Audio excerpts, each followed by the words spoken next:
nosso tempo de oração aí. Quem puder e quiser, nos conduz em oração e aí, na sequência, daquele jeito que a gente está acostumado, vou seguir com a aula aí por volta de 40 minutos, aí a gente faz aquela parada e volta aqueles que puderem, tá bom? Então, aquele que puder e quiser, por favor, ore por nós.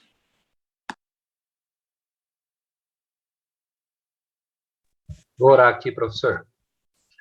Senhor, nosso Deus e Pai, louvamos o Teu nome nessa tarde. Tu és bom com a nossa vida, o Senhor tem cuidado de nós. Nós louvamos a Ti, Senhor, porque nós podemos aprender a Sua palavra dia após dia e o Senhor se revela a nós, Pai. Pedimos, ó Deus, que seja um tempo de aprendizado, que o Senhor venha iluminar a nossa mente, que Teu Santo Espírito esteja conosco, Pai. Usa a vida do professor e que possamos ter um tempo proveitoso, Pai, para sermos úteis ao Senhor e na Sua obra, Pai. Em nome de Jesus, amém.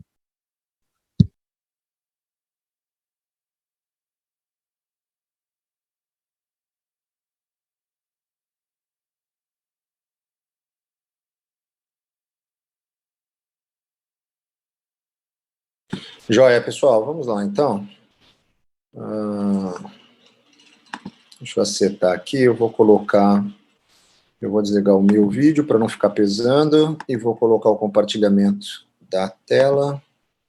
Vamos ver se...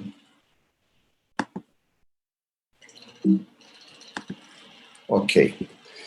Chegamos hoje já na nossa aula 5, falando um pouquinho sobre propósitos, né, e conteúdos, e semana passada a gente falou propriamente da mensagem, e hoje, falando do propósitos, eu quero conversar um pouquinho com vocês sobre o ambiente ao qual nós somos, então, chamados por Deus para compartilhar o Evangelho. Eu acho que esse é um ponto fundamental, porque, afinal de contas, nós não fomos chamados a compartilhar o Evangelho no século XVI, nem no século XIX, nem na década de 70 ou 60 do século XX, mas nós fomos chamados a compartilhar o Evangelho nesse tempo. E, nesse sentido, eu não estou aqui para fazer juízo de valor, para a gente tentar dizer que tempo, que momento histórico foi melhor, foi mais justo, foi mais crente do que o outro. Eu estou aqui simplesmente para a gente poder olhar para o nosso tempo, fazer uma análise desse tempo, entender os desafios e as oportunidades desse tempo e como nós, então, podemos seguir a nossa missão, né, de, como agentes do reino, compartilhar o Evangelho, assumirmos o ministério da reconciliação para as pessoas desse tempo com o qual nós nos relacionamos. Então, vamos olhar para algumas características, né, desse mundo que eu vou chamar de contemporâneo, né? Alguns estudiosos chamam de modernidade radicalizada. Aqueles que gostam de ler o sociólogo polonês, o Zygmunt Bauman, lembram dele chamando esse tempo de modernidade líquida, ou outros ainda se referem a esse momento como uma pós-modernidade. Não importa a nomenclatura que você prefere usar, eu só quero que você tenha em mente que nós estamos falando do nosso tempo, do nosso mundo contemporâneo, um mundo que se estabelece, né, segundo Anthony Giddens, a partir da terceira fase do capitalismo, né, um momento em que a tecnologia criada pelo mundo industrial é aquilo que molda as formas culturais. Tem uma coisa que a gente não pode negar, é que o tempo que a gente vive, ele é completamente moldado pela tecnologia. A tecnologia, ela dá o ritmo. Nós estamos tendo hoje a oportunidade de ter uma aula em que nós não estamos juntos presencialmente, como normalmente se fazia, mas nós estamos fazendo isso conectados à distância, alguns a muitos quilômetros de distância. Ou seja, o desenvolvimento da tecnologia, ele vai moldando as nossas formas culturais, a nossa maneira de se relacionar com as coisas, com as pessoas, com as necessidades que nós temos ao nosso redor, o nosso aparelho celular, o computador, tudo isso molda como a gente lida com as coisas. Algumas características desse tempo. A gente vive, então, num paradoxo, né? Porque a gente fala muito sobre fidelização, essa é uma palavra muito comum no nosso tempo, né?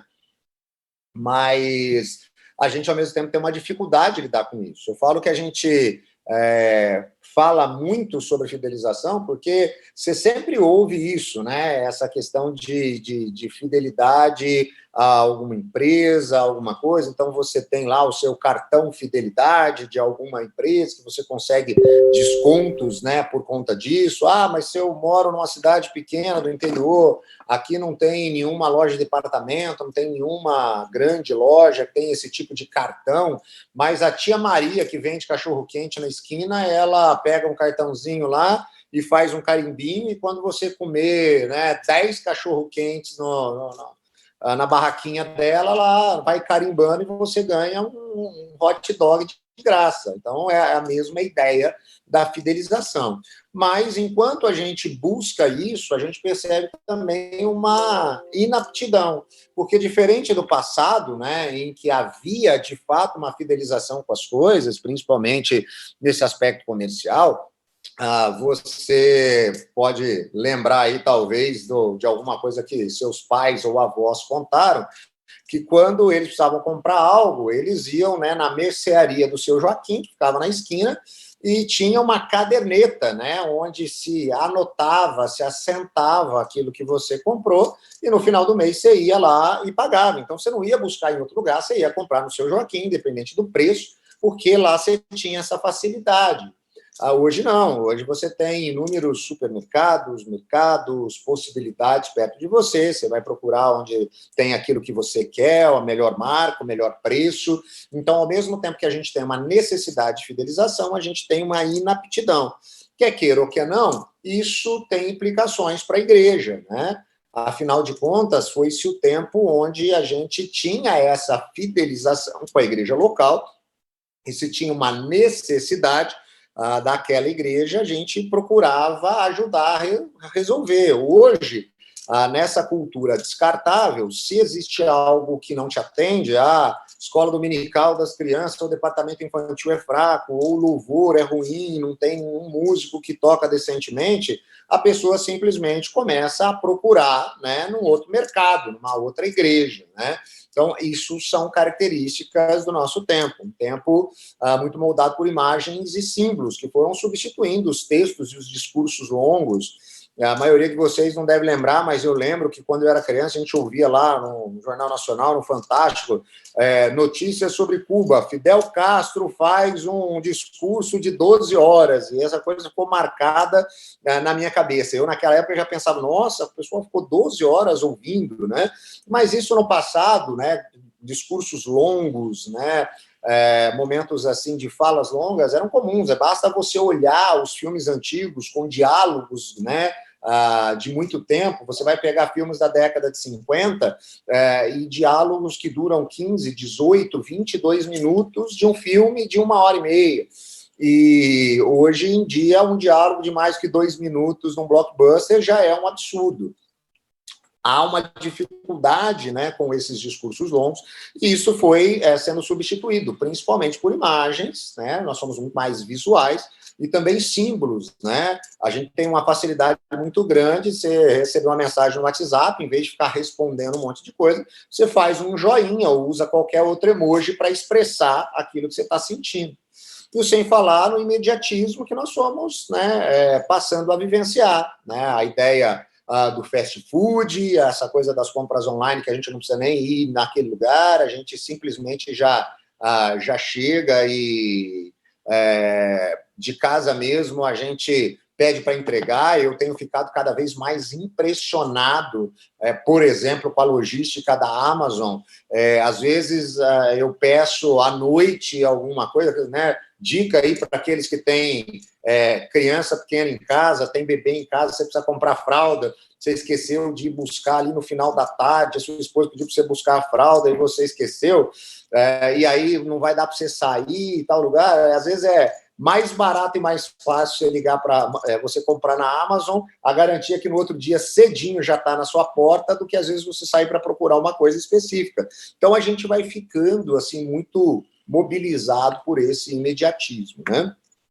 Agora, para a gente perceber, entender, compreender o nosso tempo, a gente tem que entender essa coisa de como o ser humano, geralmente, ele tende, né, a caminhar, né, criticamente ou para o outro lado de algo que era o status quo. Né? O ser humano tem essa questão dos extremos, a questão, né, da pendularidade de um lado para o outro, e a pós-modernidade denota muito isso, porque ela é uma reação crítica à idade moderna, à idade da razão, onde aquela visão de conhecimento absoluto e verdadeiro era a base de todas as coisas, que a razão era aquilo que ia permitir a análise de tudo, sem pressuposto ou preconceitos, você ia analisar aquilo racionalmente, e o progresso se daria por meio da educação, que nesse sentido tinha muito a ver com o acúmulo de informação. Então, essa, né, é a mentalidade da idade moderna, só que a idade moderna, ela acaba sendo uma grande frustração, porque apesar dela apostar muito na razão, o resultado disso é catastrófico. São 2 grandes guerras, fome, miséria, desigualdade. O mundo não melhorou como se esperava que melhoraria a partir da racionalidade, né, do cartesianismo, da lógica das coisas. E a pós-modernidade, então, ela vem, né, exatamente para trazer o avesso disso, né? As coisas vão perdendo essa lógica, né? Então, aquilo que era racional perde espaço aquilo que, às vezes, não faz muito sentido. Eu gosto sempre de usar como exemplo, muitos de vocês talvez já foram criados nessa geração, né? Chamada da geração Cartoon Network, que começou a trazer aí, no início dos anos 2000, aquilo que a gente chama dos desenhos animados nonsense, né? E que até hoje faz muito sucesso. Antigamente, a ideia de desenho animado, ela funcionava como qualquer filme, como qualquer outra história, ela tinha que ter um sentido, um início, um meio e fim, ela tinha que ter alguma lógica. E aí depois você vê isso sendo substituído por desenhos que não têm lógica nenhuma, né? Como você tem a vaca e o frango, que são 2 irmãos, mas você tem mais tarde coisas ainda mais malucas. Você tem um desenho como o Titio Avô, que você tem um velho que interage na sala com um pedaço de pizza, uma iguana e um tigre, e isso dentro daquela lógica, e lógica faz todo sentido, porque é nonsense, não precisa ter um senso, não precisa ter razão, não precisa ter lógica. E aí você pode citar meia dúzia de filmes de desenhos nessa direção. E isso tem muito a ver com um processo, né, que vai acontecendo de desgaste, né, da modernidade, do racionalismo, dando lugar, né, a isso. E o francês Jean-François Lyotard vai ser o primeiro a perceber que esse mundo vai gerando uma impossibilidade, então, de você ter o entendimento das grandes histórias, né? E ali ele fala que é o início do fim das metas narrativas. Então, aquela ideia de uma grande história, né, em que você tem uma conexão de tudo, isso vai perdendo espaço. E aí você tem uma série, né, de pensadores que vão, então, trazendo esse entendimento a partir da lógica dessa sociedade, né, contemporânea, por exemplo, como o francês Jacques Derrida, que vai dizer, então, que não se tem uma realidade última, mas aquilo que você mesmo aprendeu, a sua própria realidade. E Foucault, seguindo essa mesma direção, diz, então, que se a realidade é aquela que você aprendeu, se você diz que você é quem tem a verdade, seu único objetivo é dominar a outra pessoa, porque você é o detentor da verdade. E, então, Richard Roth vai dizer que o que a gente tem que fazer é deixar de lado a verdade e nos contentarmos apenas com a interpretação, né, daquela verdade. Então, como que você interpreta isso, né? Qual é o seu ponto de vista daquilo? Nós já entramos na era daquilo que se chama da pós-verdade, né? Então, é o ápice, né, da pluralização das coisas, da relativização das coisas. E aí, quando a gente olha para essa cultura contemporânea, dependente do estudioso que você for olhar falando a respeito desse tempo, ele eles podem usar terminologias diferentes, mas a maioria deles concorda aí com a estrutura dessa cultura, baseada principalmente em cima de um tripé, né? Que de um lado seria a pluralização, aquilo que a gente costuma chamar de relativismo, né? Diferentes grupos possuem diferentes visões de mundo, tudo é uma questão de perspectiva, né? Então, nós estamos vivendo o auge disso, né? No aspecto político-ideológico, se olha para uma mesma informação e se interpreta aquele momento de maneiras completamente diferentes, cada um tem a sua visão, a sua perspectiva. A gente está vendo isso nesse cenário da pandemia, a gente já tinha visto isso lá atrás, desde o momento no cenário político, onde a gente tem o impeachment da Dilma, e você tem gente dizendo é golpe, não é golpe, depende da maneira como você olha para aquilo. Então, são visões diferentes olhando para aquilo, e tudo depende da sua perspectiva. Um outro aspecto aqui, uma outra base, né, dessa cultura tem a ver com a privatização, com aquilo que é privado e pessoal, ou seja, toda decisão é uma questão do indivíduo e ela não pode ser julgada ou questionada por ninguém, né? É o aspecto do individualismo, né? A gente pode remeter aí à ideia do filósofo alemão Max Stirner, né, que vai ser primeiro cara a talvez sistematizar de maneira mais clara essa ideia do individualismo. Ele dizia que o ser humano, né, existem dois tipos de ser humano, né? Aquele que é egoísta, aquele que sabe que é egoísta, né, e faz tudo, então, para satisfazer o seu egoísmo, e aquele que também é egoísta, mas acha que não é, mas que, no fundo, também está sempre focado, né, no seu próprio umbigo. E Max Stirner ele não era um isolacionista, um cara que achava que você devia, então, viver longe do outro. O outro, ele era algo importante, porque poderia desenvolver um papel no qual ele poderia vir a ser o objeto do seu desejo, ou o caminho para o objeto do seu desejo. Aí uma outra base seria a secularização, aquilo que a gente já estudou no passado em história, em filosofia, sobre o antropocentrismo. O ser humano, né, se torna a base de tudo, né, e ele se torna a grande referência, e ele, como ser social, está buscando o desenvolvimento e o seu próprio bem-estar. Por isso que nós, enquanto líderes, pastores, constantemente ouvimos as pessoas, ao tomarem decisões extremamente complicadas, dizendo coisas do tipo: mas, pastor, eu tenho o direito de ser feliz, e não importa as implicações disso, se todo mundo ao redor dessa pessoa vai se magoar, vai se machucar, vai ser prejudicada, porque ela acredita que ela tem o direito de ser feliz, e isso supera todas as outras coisas, porque a referência, né, é o seu, né, desenvolvimento pessoal e a sua sensação de bem-estar. Então, repare aí, né, tentei exemplificar isso de alguma maneira, né, esse tripé, a pluralização, a privatização e a secularização, e não é que a pluralização ela joga para fora a verdade, ela diz não existe verdade. Ela simplesmente coloca a verdade num canto, ela relativiza a verdade. Essa é a minha, essa é a sua, a verdade se torna relativa. E a privatização, ela não coloca o próximo, o outro, para fora da nossa esfera de vida.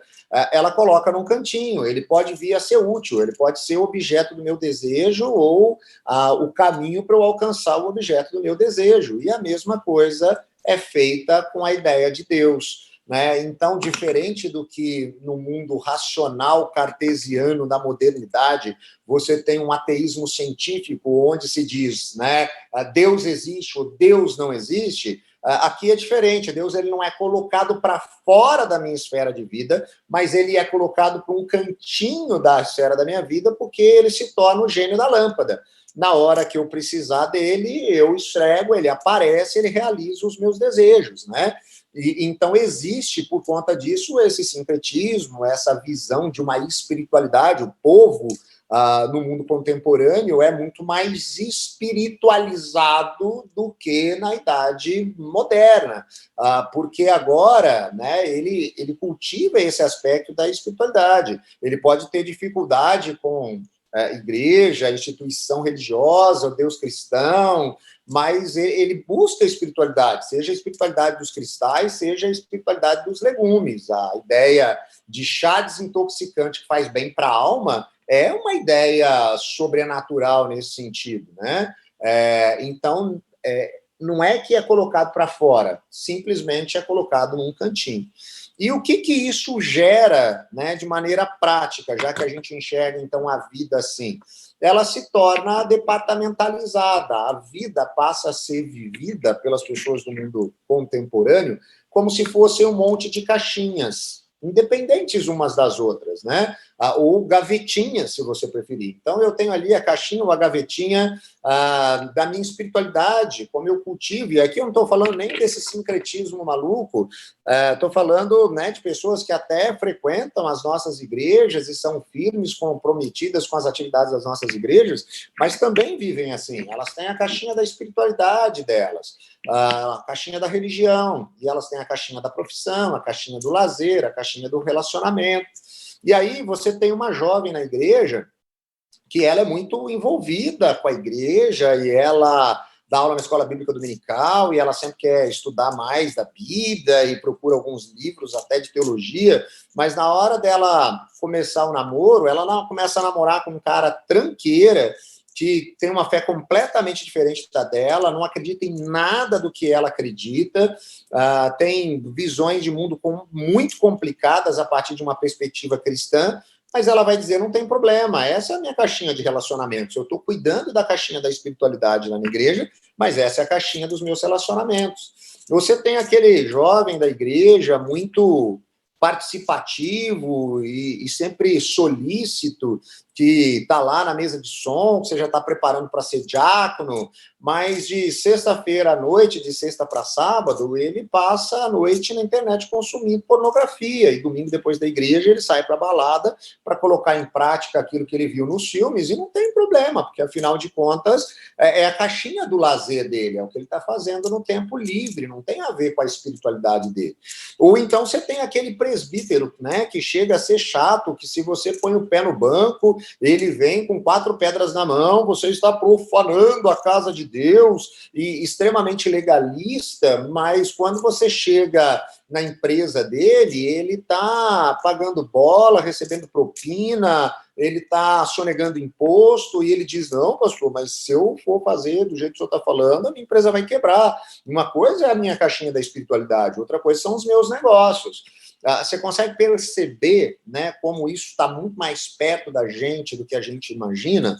Então, esse é o mundo com o qual nós lidamos. E aí, se a gente está falando, né, de ser agentes do reino, alcançar com a mensagem do evangelho esse mundo, não só do lado de fora da igreja, mas também do lado de dentro da igreja, a gente precisa mudar essa perspectiva, né? A visão reformada da espiritualidade, ela é uma visão corandeu, né? É uma visão de viver uma vida diante da face de Deus.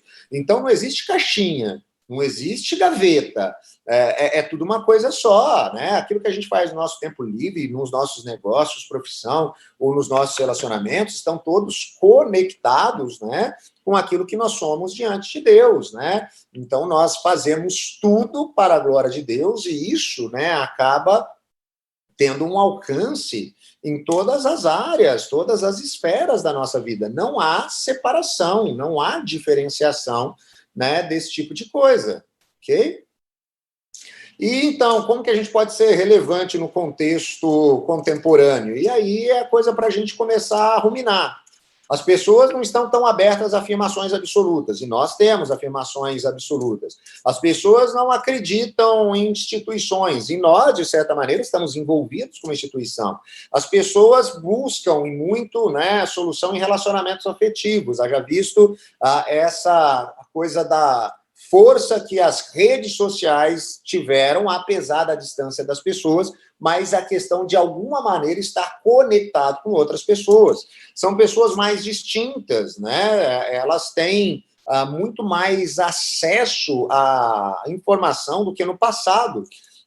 Eu estava lendo um artigo um dia desses que dizia que de 4 a 6 meses um adolescente de 16 anos de idade no nosso tempo, ele consegue ter acesso ao volume de informação que uma pessoa que viveu durante o século XIX, até o início do século XX, demorava às vezes 80, 90 anos para conseguir alcançar, né?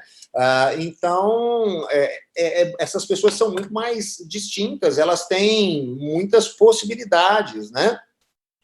E com isso, a comunicação para com essas pessoas, ela exige esforço, ela exige criatividade, né? A gente precisa entender, lidar, né, com essa questão do imaginário dessas pessoas nesse tempo, a gente precisa fazer tudo que a gente faz com excelência, e isso tem implicações para como a gente vive, por exemplo, né, com as nossas igrejas, né? As nossas igrejas precisam aprender a cada dia a importância de fazer tudo com excelência, porque essa é uma geração que tem acesso à excelência. Então, eles buscam relacionamento com o transcendente, querem pertencer a algo, né, que vai além dessa transitoriedade das coisas, né, diferente daquela questão da mente moderna que dizia, não, é isso e acabou. A visão do comunitário, pertencer a grupos, a querer se sentir parte de algo maior. Uma palavra que se fala muito no nosso tempo é legado, né? Quer viver uma vida que faça sentido, né, na história humana, que tenha impacto, né? E aí, um direcionamento daquilo que a gente aprende com o próprio Jesus, né? Que é a ideia de ir onde as pessoas se encontram, né? O mandato que a gente tem de entrar no mundo, em olhar para as pessoas de maneira completa, né? Um evangelho, como eu tenho dito para vocês, não apenas faça sentido, né? Mas que seja percebido na nossa vida, confiarmos sempre na ação do Espírito Santo, né? Que é aquele que convence do pecado, da justiça e do juízo. Eu já falei essa coisa do Michael Frost semana passada, né? Que são algumas dicas de evangelização, né? Como se aproximar de pessoas no nosso tempo.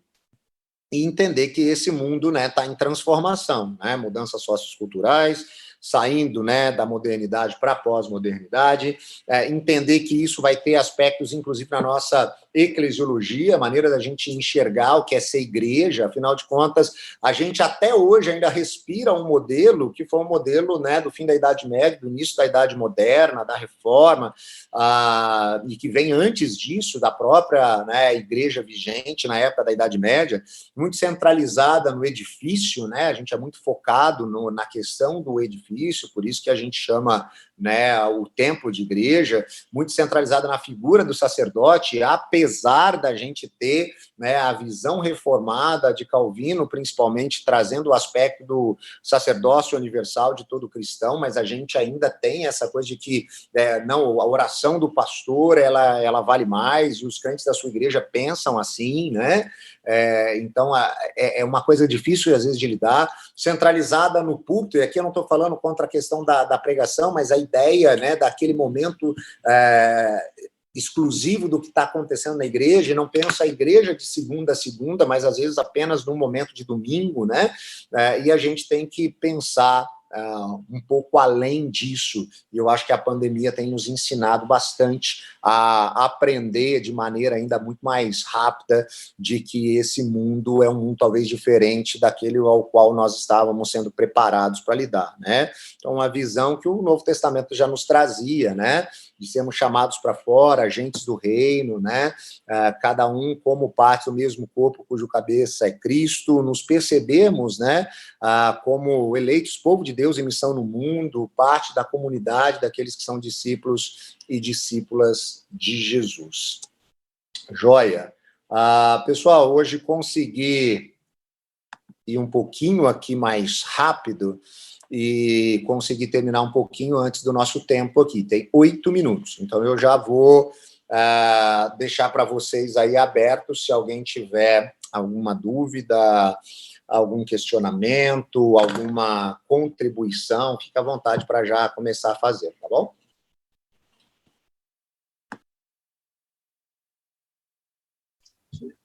Professor,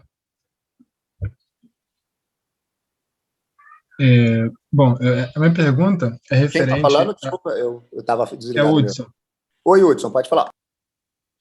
No começo da sua fala, o senhor disse que os tempos passados, né, na questão do diálogo, eles tinham como característica serem diálogos longos, né, serem momentos bastante extensos, né?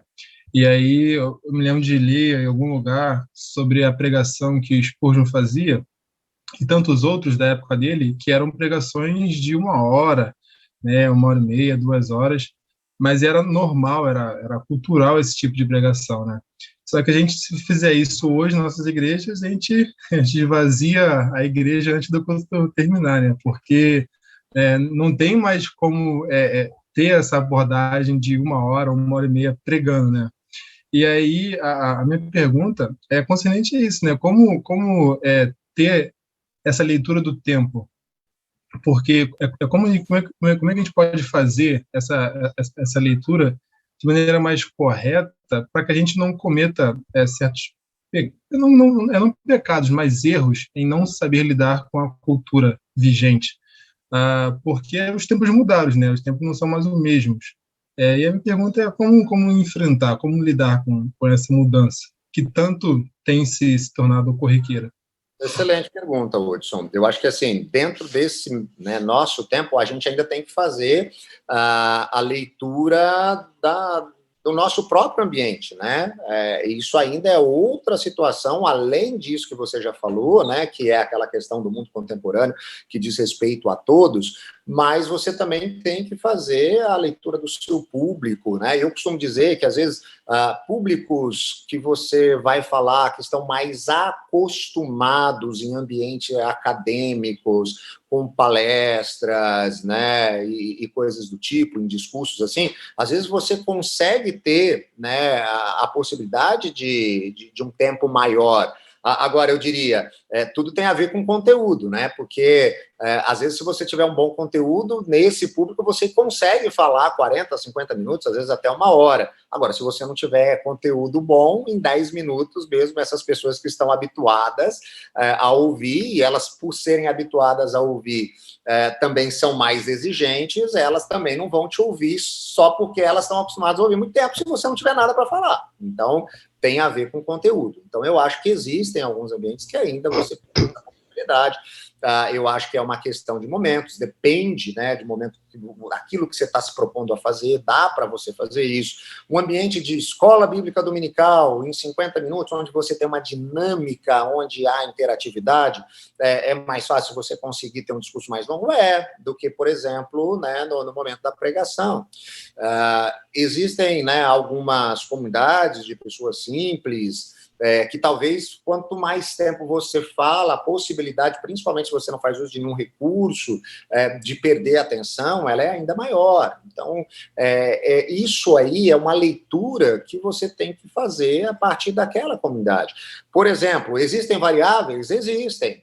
Porque, pastor, eu estou numa comunidade que é simples, é uma congregação, mas os caras estão acostumados lá há 10 anos, é o mesmo público que está lá. Eu não estou falando aqui de novos crentes, tá? Porque aí novos crentes tem tudo a ver mesmo com essa questão da identificação de como eles são. Mas vamos supor que você tem uma comunidade de... Não chega ninguém novo, tem tempo. Está lá uma congregação, tem 10 anos, que tem as mesmas pessoas lá. E ela foi adestrada a ouvir sermão de 50 minutos. Porque o pastor sempre fez isso, ela nem sabe que tem sermão de 55 ou sermão de 35. Ela acha que sermão, se tiver 52, né, não é santo.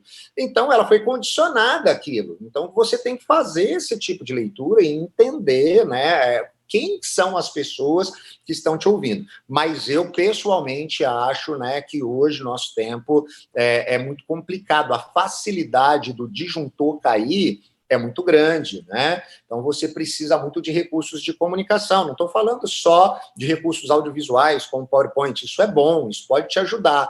Mas eu estou falando de recursos na sua própria retórica, na sua própria oratória, como que você vai fazer perguntas, como que você vai mudar o direcionamento, como você vai aumentar a voz, como você vai diminuir a voz. Tudo isso vai te ajudar dentro desse processo de conseguir ser ouvido por mais tempo. Então, existem muitos elementos da comunicação que eles te auxiliam nisso. Mas eu acredito que hoje, né, quando você começa a pensar num sermão aí que supera aquela média de 30, 40 minutos, eu acho um pouco complicado para o nosso tempo. Como eu disse, podem haver exceções, tem pessoas que fazem isso bem, mas eu acho que não é aí o usual, né? A gente tem que pensar bem a respeito disso. Boa pergunta. Professor, José Oi, Carlos. quem está falando? Oi, Zé Carlos. Tu falaste da questão da pluralização, privatização e a secularização. Que a pluralização vai refletir no relativismo, né? Não existe uma verdade absoluta. E a pluralização no individualismo e a secularização no antropocentrismo.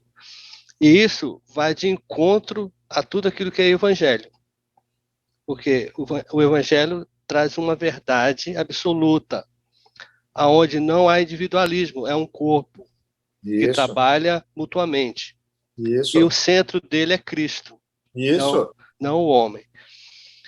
Aí tu deste o exemplo da moça por lá. Isso que a gente fala que o evangelho é contra a cultura.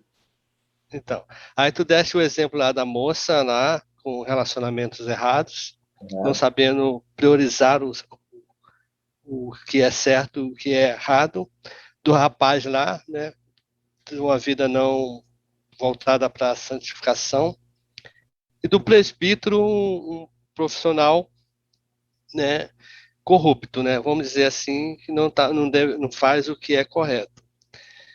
Com relação a tudo isso aí, nós não é o caso de que nós estamos deixando de fazer o dever de casa, potencializar essas pessoas para que onde elas estiverem, sejam verdadeiros discípulos de Jesus.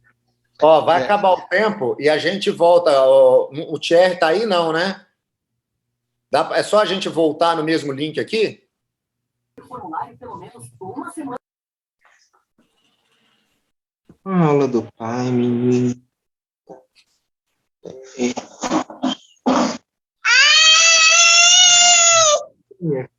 Ô, Gel, é o seu filho. Tem microfone ligado. É o Gel. Foi mal, pastor. Vou desligar aqui. É o neném gritando aqui.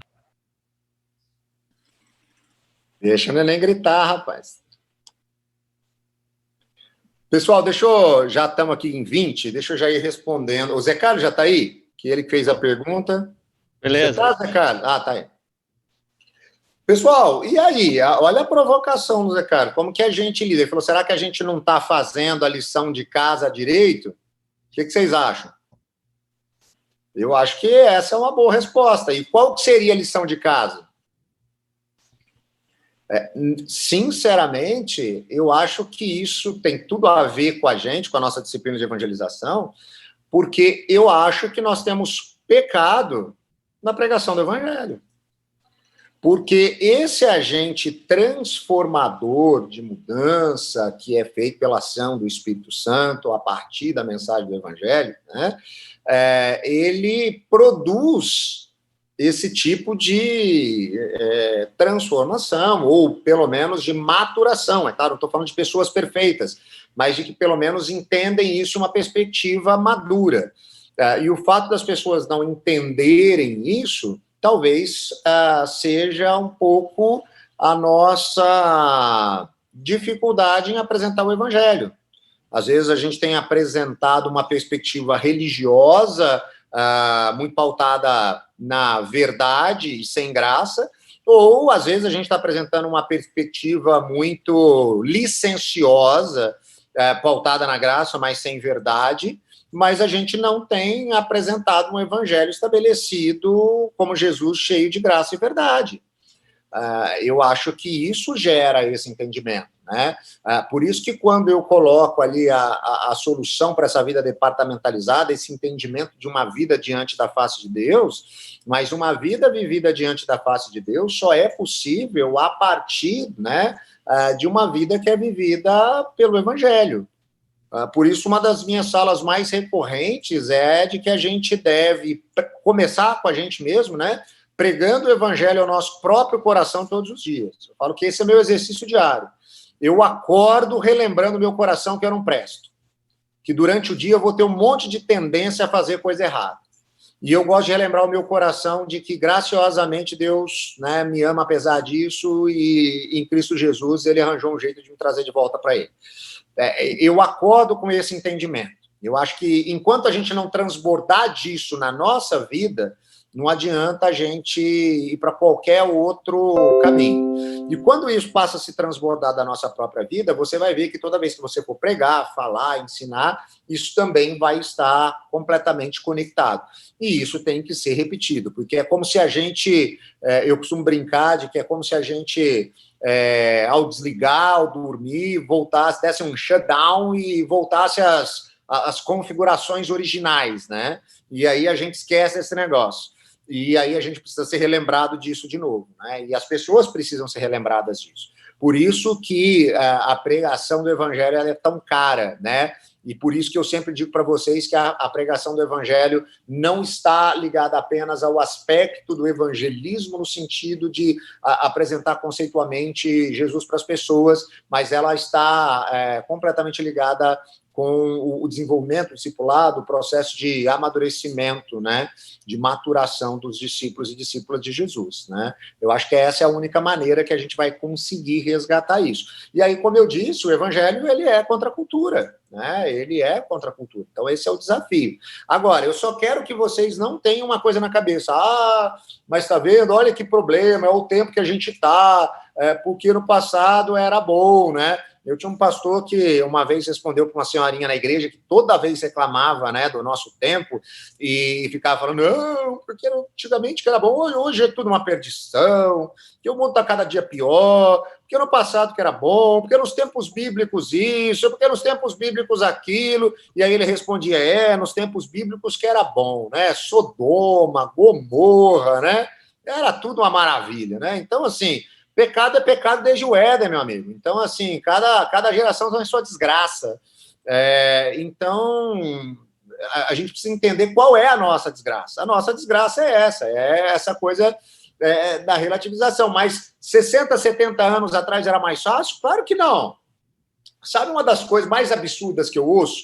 O pessoal chega para mim e fala assim, não, pastor, o senhor é da área da evangelização aí, como que o senhor lida aí com esse crescimento absurdo, né, dos ateus? Eu falo assim, ô, camarada, ateu onde?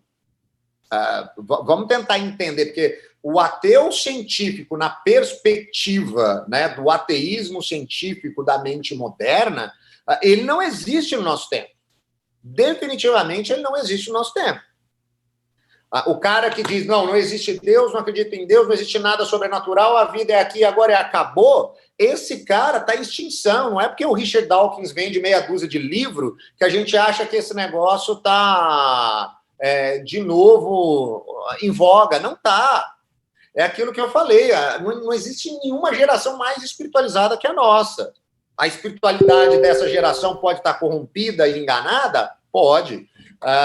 Eu costumo dizer que como tem muito crente banana que não apresenta o evangelho da graça em Cristo Jesus, esse pessoal acaba, né, procurando a espiritualidade dos legumes e vai tomar chá desintoxicante. Porque a gente não está fazendo o nosso papel, mas uma coisa, esse é o desafio da nossa geração. Mas aquela outra geração tinha o seu desafio. Esses embates, né, que se tinham, né, conceituais, por isso que eu digo, mudou. E hoje, a gente já falou isso na semana passada, quando a gente estava falando do conteúdo do Evangelho, nós todos percebemos que a evangelização hoje tem uma necessidade de um aspecto muito mais relacional do que antes. Por quê? Porque é uma geração diferente, né? Eu vou falar uma coisa aqui, antes que vocês me acusem de herege, né, e levem meu nome lá para o Supremo Concílio, dependendo do sino que você fosse, passar em mim eu barro, tá? Mas dependendo se for de outro, se chegar lá, eu vou negar.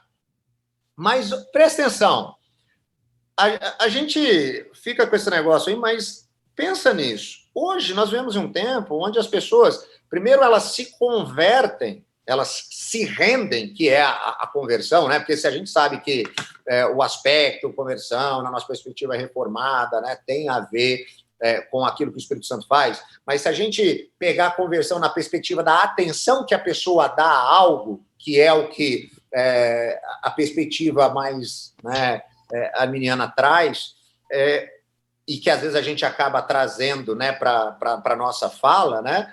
A pessoa, ela primeiro se rende a pessoas para depois se render a Jesus, não é verdade? Primeiro ela olha para a sua vida, para aquilo que você está fazendo, o seu testemunho, e aí ela vai dizer, uau, o que essa pessoa tem de diferente? Eu vou me dispor a ouvi-la. Então, esse é um aspecto importante do nosso tempo, tem a ver com isso. São tempos diferentes. No passado, simplesmente a ideia... Para engolir, não. Mas foi em área aberta, não importa. Não importa. A situação está crítica e a gente... Ô, Lucas, seu áudio está aberto aí, meu irmão. Lucas Cruz, aí... Pessoal, se você quiser assistir o noticiário, pode assistir. Não, essa parte não é nem obrigatória, mas deixa pelo menos o áudio desligado, tá?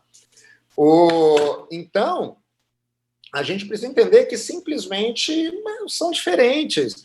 A gente não pode ficar com esse negócio, esse tempo é melhor, aquele tempo era melhor. Cara, eu tenho aprendido com um adolescente dentro de casa que é impossível você ficar com esse negócio. Antes a gente tem esse... Não, e eu sou muito bairrista com esse negócio, né? Porque música boa era só nos anos 80, nos anos 90. Filme bom era o filme dos anos 90. Chega lá. Só que aí eu começo a ver, cara, que isso é chatice da minha parte. E não adianta eu querer forçar a meu filho a gostar só de coisas dos anos 80, dos anos 90. Tem coisa que ele até gosta, né? Nossa, ele é apaixonado com a trilogia do Karate Kid e gosta mais do que Cobra Kai. Ele curtiu mais a coisa...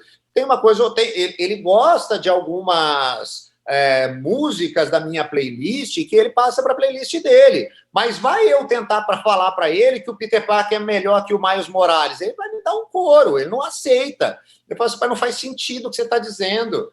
É uma outra geração que tem os seus próprios, né, desafios, seus próprios aspectos. E a gente tem que entender isso ao longo do todo. As gerações passadas tiveram seus próprios desafios, e o desafio de quem estava pregando para aquela geração era isso, né? Você falar, alguém falou aqui, de pregações, não. Meu avô se formou em 47. Ele ia para algumas roças que ia falar, que quando tinha um pastor falando, aquele pessoal não tinha livro, não tinha televisão, não tinha nada. Quando tinha alguém para contar história, que era o papel do pastor, o cara podia começar 8 horas da manhã, parar 8 horas da noite, que o pessoal ia ficar sentado ouvindo. Eles tinham era igual essa coisa de maratonar Netflix. Para eles, era o pastor ficar contando história da Bíblia, era maratona de Netflix. Hoje é uma outra geração, então a gente precisa só entender isso. Não é que essa é melhor que a outra, não é que a outra era mais santa que essa, é tudo pecador desgraçado do mesmo jeito, mas nós precisamos entender, a partir dessa geração, quais são os desafios e as oportunidades para a gente pregar o evangelho para ela. Respondi você, Zé Carlos? Ou deixei tudo mais confuso? Deixou mais confuso, né? Porque eu penso que... Pô, Zé Carlos, toda vez que eu tento te ajudar, você fica mais confuso, Zé Carlos. Me ajuda a te ajudar, ué.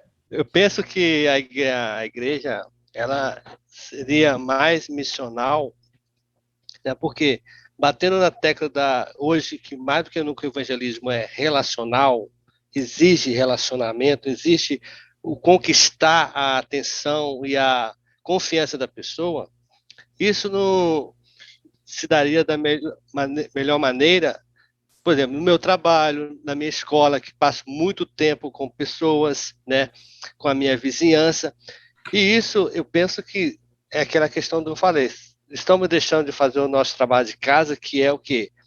Potencializar essas pessoas para serem realmente discípulos de Jesus, né, e aonde elas estiverem indo, né, elas façam também discípulos, né, foi essa questão. Então, eu penso que a questão... E o que nós pensamos diferente que eu ainda não entendi? O discipulado, né? Não, foi uma pergunta que eu fiz, né?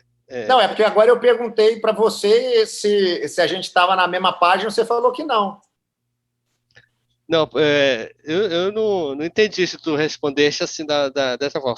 Tu falaste tantas coisas que eu não consegui entender. Eu falo muito, é verdade. Eu não consegui entender o teu raciocínio, né? Assim, com relação ao que eu havia perguntado. Mas tá ok, beleza. Ô, pessoal, alguém entendeu meu raciocínio aí ou não? Tem mais alguém que está com dificuldade? Eu tento de novo ser mais breve. Eu só quero que vocês entendam que não tem um tempo mais santo que o outro, tá bom? É só isso. Cada um tem o seu desafio, a sua oportunidade. Professor. Fala, Misael, estava sentindo saudade de ouvir sua voz. Não posso passar em branco, né, professor? O senhor disse algo interessante aqui que eu parei para pensar. Você falou da geração do seu filho e da sua geração, e das diferenças que vocês possuem, certo? Na igreja, como lidar com essas diferentes gerações? Porque eu acredito que nós iremos defrontar com pessoas que ainda têm uma mente moderna, mas nós também estamos lidando com pessoas de uma mente pós-moderna. Como conciliar? Para que lado pesar mais? Para que lado pesar menos? Como tratar com adolescentes que já estão mexendo aí com tudo e tem essa quantidade de informação, mas pouca formação, diferente de outras pessoas de outro tempo que tem mais, sei lá, uma mente mais, sei lá, mais formada, mas talvez nem tanta informação quanto esses adolescentes. Como lidar com isso? Como continuar pregando o evangelho para ambos? Excelente pergunta. Eu seria o hipócrita se eu falasse para você que, assim, não, dá para você fazer de uma maneira que se alcança todo mundo. É hipocrisia, a gente sabe que é. Eu acho que você precisa encontrar aquilo que a gente chama de um core group, né? de um núcleo, de uma base que é a principal. Né? E aí você vai procurar se direcionar mais para essa base, no sentido não de excluir as outras, mas pensar que esse grupo maior, ele entende o que você está falando, esse é o seu ponto de partida. E aí o que você faz com os outros? Aí você só pega os pontos que você acha que podem ser pontos fora da esfera, e aí você explica. Deixa eu dar um exemplo clássico. Você está falando alguma coisa, o seu público principal é um público de 40 anos, né? E aí você vai dar um exemplo para eles, e você fala, é porque que nem quando eu ouvia o meu Walkman, né, pela rua, aí você vai virar para adolescentes que estão... Se você não sabe o que é Walkman, né? Era uma caixinha que passava música parecida, né, com iPod. Por exemplo, você se dirigiu àquele público que sabe o que é, que deu risada para isso, que está interagindo com você. Você parou e explicou aquilo. É uma maneira muito legal de você usar na pregação, né, a possibilidade de trazer as pessoas para perto, respeitando o seu público e, às vezes, respeitando até o seu próprio estilo. Por exemplo, deixa eu usar uma pessoa que faz bastante isso e eu aprendi esse aspecto com ele. Né, a gente costuma ouvir muito o reverendo Hernandes. O reverendo Hernandes, ele é muito rebuscado, né? 80% das palavras que ele fala, a gente não faz ideia. Vocês estão achando que é brincadeira, mas, assim, eu gravo, né, às vezes, cada dia, e aí tem palavra que ele usa e eu leio, e aí termina a gravação, eu peço para quem está no estúdio. Eu desafio aqui, né? Quem está aqui a saber o significado dessa palavra sem abrir o dicionário, sem consultar o dicionário agora. Ninguém consegue. Aí a gente vai olhar no dicionário o significado da palavra. Mas sabe o que é uma coisa interessante que ele faz quando ele está pregando? Ele usa uma palavra assim e ele usa 2, 3 sinônimos. O que ele faz? Ele usou o estilo dele, e às vezes a quem ele queria se referir, que é um público mais rebuscado, uma linguagem mais rebuscada, e ele explicou aquilo. Esse é só um exemplo, tá? Mas você pode fazer isso também nessa perspectiva. Então, eu acho que trazer isso é mais fácil do que você tentar atingir todo mundo. Então, o que você faz? Eu miro o público maior. E se tem uma coisa que eu acho que o pessoal não vai entender, eu tento explicar. Eu plantei uma igreja que, em um determinado momento, a gente tinha lá um público muito forte de acadêmicos. Por conta do lugar, da situação, do momento, de faculdade, de empresas e tudo mais, eu tinha um momento que a gente estava lá no início, a gente tinha umas 60 pessoas, né, num determinado momento lá do meio da plantação, a gente tinha 60 pessoas na igreja, a gente tinha um casal, 2 pessoas que não tinham curso superior.